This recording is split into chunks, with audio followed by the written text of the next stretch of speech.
Teacher, the video ended. We ran out of time. Let's start. I apologize for the technical difficulties. Please do resume. Oh, yeah. So basically, sorry, this is hard for me. Take your time.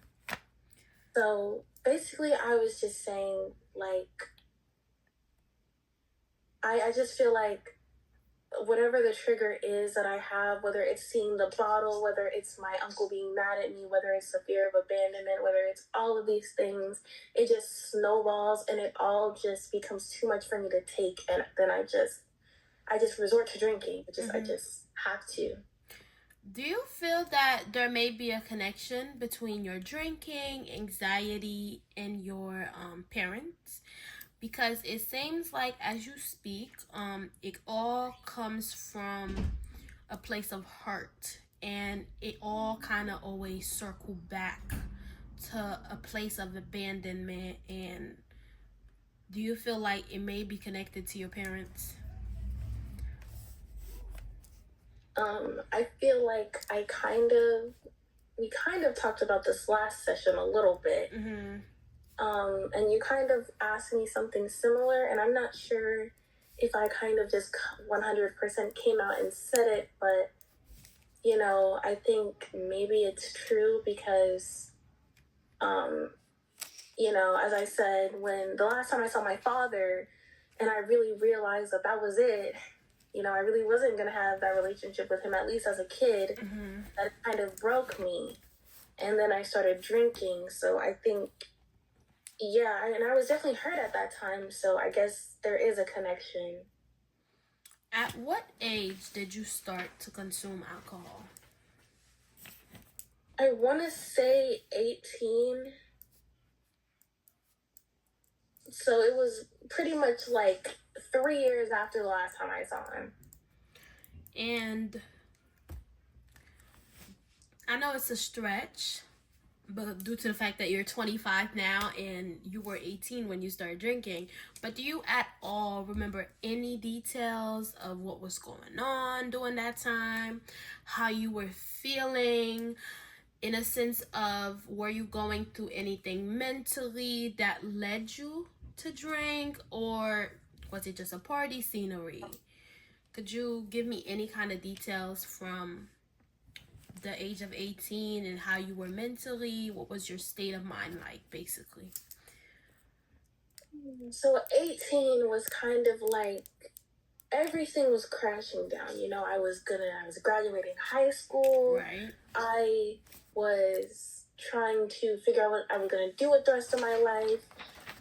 I had finally figured out, I guess, when you hit 18, you just figure everything out and you say, hey, your parents don't love you. They're not going to come for you. They're not going to, the childlike wonderment kind of vanishes. And you're kind of left with harsh realities where, your uncle is the only one here for you. And if he leaves you, he has no obligation to you anymore. You're 18. You can be kicked out. And there's all of these thoughts that I had. It's like, well, what if he wants to abandon me now because, I'm 18 and I really don't have anyone anymore? And what if my parents really don't care about me and they don't love me clearly because they waited 18 years and they're still going to wait until I'm dead because they don't love me anymore? And then you have these things of, I don't know what I want to do with the rest of my life. I don't even have a job yet. I need to fast track my whole entire life because everything feels like it's crumbling now, even though he's here for me now. What if I wake up tomorrow and then he's not? What if he's like, pack your bags and get out, I hate you and I never cared about you. So, I had all these thoughts and I just felt like my friends had already been telling me, trying to peer pressure me into drinking anyway. So I kind of just bit the bullet and then I tried it and I got really drunk because it was a very good tasting fruity mixed drink. And I was like, yeah, let me drown all my sorrows away. And then I woke up with a huge headache and I didn't know what happened and I didn't remember feeling anxious and I didn't remember any of it. So I was just like, this is great. I can just keep doing this every single time. But now, I'm sitting here, I'm in an AA meeting, so I guess it didn't really work out that well. Would you say around that time, that's when your anxiety also started as well? Yeah, I think, well, I wouldn't say that's where it started, but I would say, like, that's where it reached its peak. Because everything just felt so real. Like, I wasn't under the cushions of being a kid anymore. I didn't have those feelings of, like, oh, this is like I still have an opportunity to be taken care of because I'm still a kid, and they still have an opportunity to come for me, and I'm still young and naive. Like that kind of all was stripped away then, and I felt bare. I felt hopeless. Have your uncle ever threatened to kick you out or mention it or anything of that sort in nature? See, that's the thing. That's why we were kind of. I think that's why we were kind of talking about anxiety, because I kind of did like a quick little Google search before or like after our first or the session prior to this, because it was kind of like making sense a little bit to me.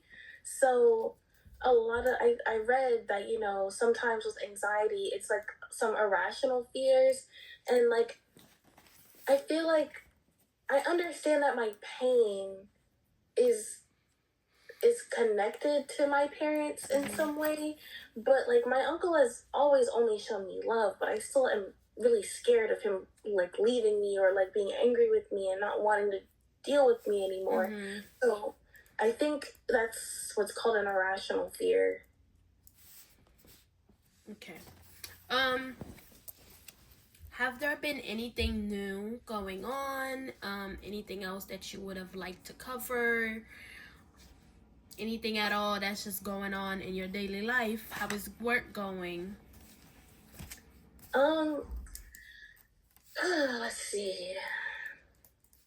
I mean, work is work. I like it because it keeps me stable and stuff like that. But at the same time, I kind of don't like it just because, I don't know, I'm not a huge fan of working, especially at my low-end job, I feel like maybe if I was an astrophysicist, I'd probably like it better. But, I was never really that good at school, so I never really got to pursue any, like, major calling, I guess. Is your career something that you feel happy in, or is it just something that you did just because it was more flexible for you, basically? I mean, it pays the bills, so honestly, I'm okay with that. It's not really my passion, though. I mean, who wants to be a fry cook at 25? Okay, got you. Do you ever have like a panic attack at work, or does it make you feel anxious? Stuff like that. Do you ever feel any of those feelings while you're at work? I mean, sometimes I do feel like withdrawals if I don't drink that much at work. Well, if I don't drink, like, okay, if I have a period where I haven't drank that much, I'll sometimes, like, have cravings when I'm at work or withdrawals or whatever. But I kind of just power through those because, like, if they catch me, like, intoxicated, I will be fired. They kind of have, like, a no tolerance policy for that. So, there's that. But on a larger scale, I don't really like have triggers there. I mean, technically they do serve alcohol where I work, but I don't know. It never made me like, oh, I gotta jump over the counter and take that. I got you. So at work, you would say you feel less anxious than you do when you are at home. Yeah. Okay.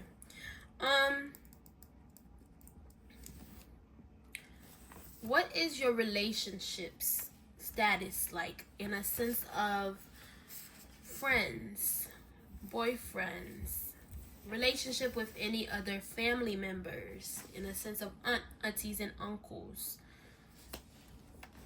Well, uncle and my parents are really the only family members I've ever known. Everyone else is like distant to me or dead. So I really don't know them. I mean, I did have friends in high school, but they kind of all moved around the country and they didn't really want to keep in contact with me since I wasn't really that much of an overachiever, I guess.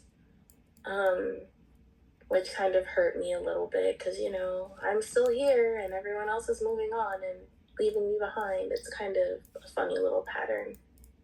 But other than that, I really haven't tried to get out there to make more friends or date because I'm so scared that they're gonna see me and not want to, you know, take the time out. And if they do, they might just leave, you know? Or, you know, other fears like, what if, I don't know, they'll get everyone to be turned against me? Like, I don't know. I got you.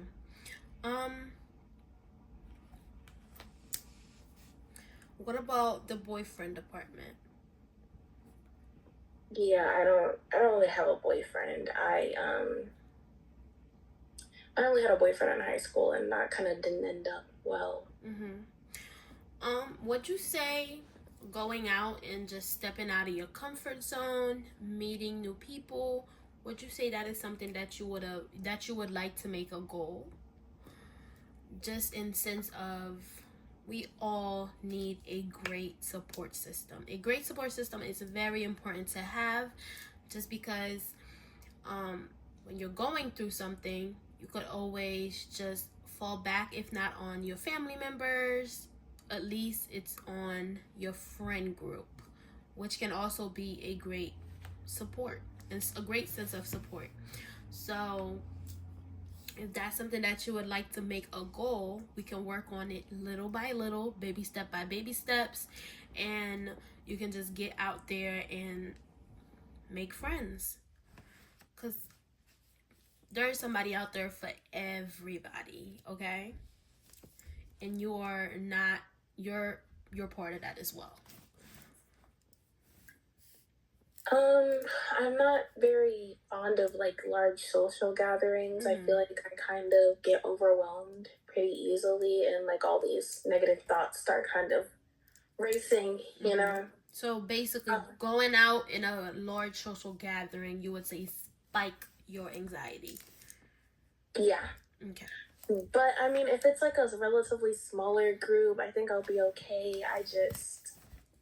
I'm a little bit worried about like my triggers happening and, you know, me acting out of character, having a panic attack. That's kind of like one of the biggest things where I'm kind of to myself also. Well, we could make it a goal, and make it a goal that just kind of, we would put everything else above it. Everything else being, you want a better relationship with your parents and also family therapy. We would put all of those above it, and we would take baby step towards the goal. And basically, once again, a goal is something that could take months, even a year to accomplish. So it wouldn't be something that I'll just wake up and throw you into a large crowd of people. So you don't feel that anxious. We would work on your anxiety, and that could be like a test to see if it works, to see if you are getting better, you know? Yeah. Okay. We could make that one of your goals.